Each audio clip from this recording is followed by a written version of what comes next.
Hello and welcome to Collecting Clips with Karen. Today's subject is on the board.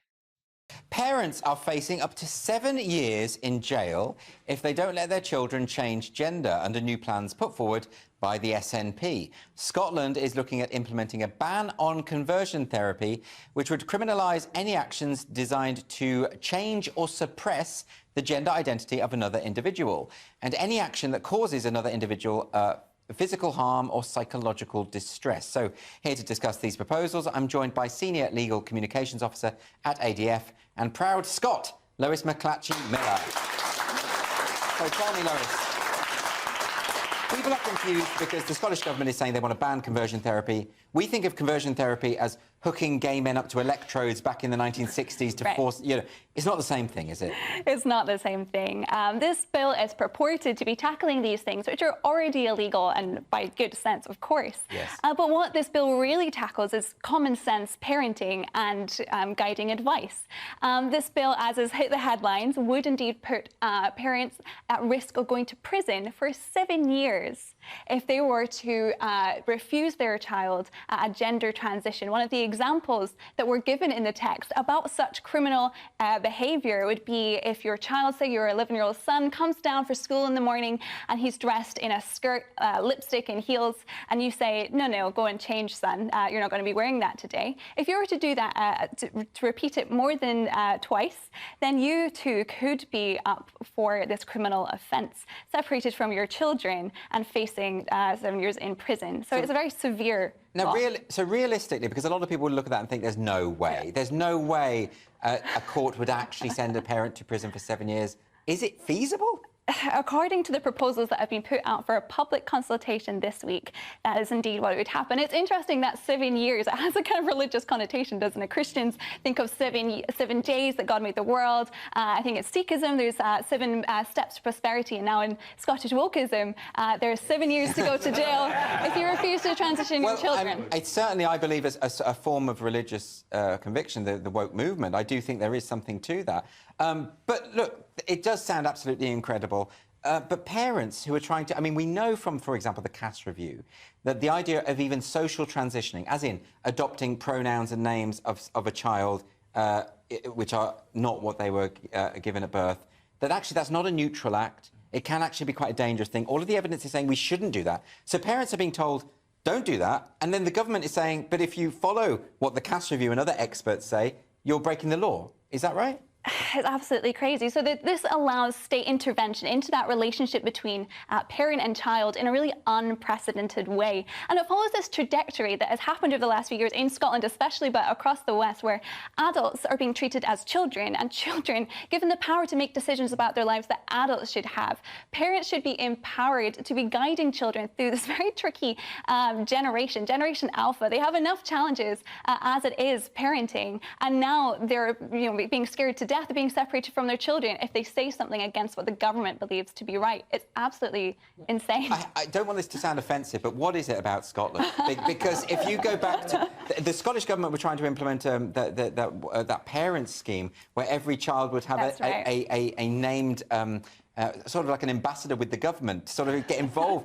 I mean, that didn't go through. That failed. But they tried. Yeah, you're absolutely right. It follows a trajectory that just wants to intervene in that relationship between parent and child, and it doesn't make any sense at all. And remember, also, we had the hate speech law, which went past through Parliament a couple of years ago, also threatening 7 years in prison for even discussing these issues in a way that would be deemed illegal around a kitchen table. Yes. So the intervention is quite severe, but we are at the consultation phase. So it's really important that everybody across Scotland gets involved in responding to this consultation, which will allow them to have their voices heard and say every part of this bill is not welcome in Scotland. I should say also there's a criminal aspect to what this law would bring forward, but there's also a civil aspect. If you don't meet the threshold, but you might pose a risk of accidentally saying something, potentially in the future, that could be construed as this conversion therapy, there's a civil protection order that can be put in place too, which prevent somebody from meeting you at a specific place, say, for example, a church.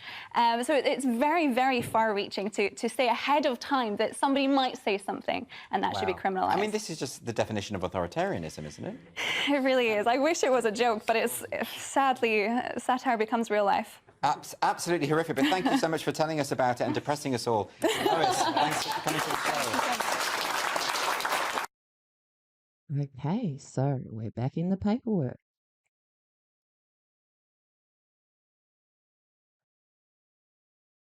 So we're really only interested in this first 21 pages there.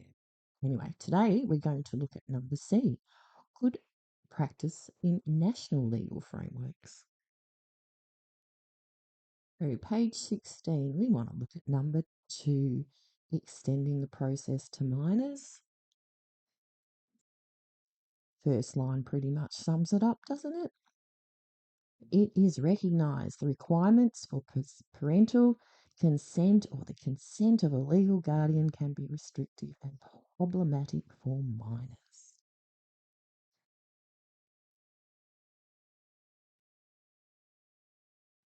And down to number 8. So it's in their instruction book to put in legislation so kids can be removed from their parents, and this was done back in 2019. And here it is in Australia in the New South Wales Parliament. So Alex is getting ready to debate it this year when Parliament resumes. Here's Alex again.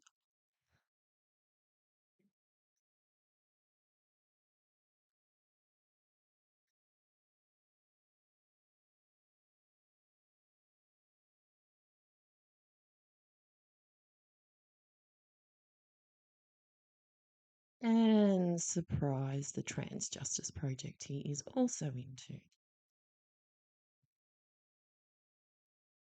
This is the report he's basing it on. That was an anonymous online survey that they advertised for people to respond to. 1,399 of those people were trans, and the other were non-binary gender diverse people, and it was also including online harassment as well. So if they put out something, trans women need to be in women's sports, and anyone responded, no, they shouldn't, they were collecting that information and putting it in their report. Anyway, so this is what they're after on a state and federal level. And the Attorney General of Victoria has promised them this legislation will go through in 2024. It also ties in with the federal government's misinformation and disinformation legislation they're trying to put through. GBN clip was from this morning's news, and that'll do. See you later. Bye.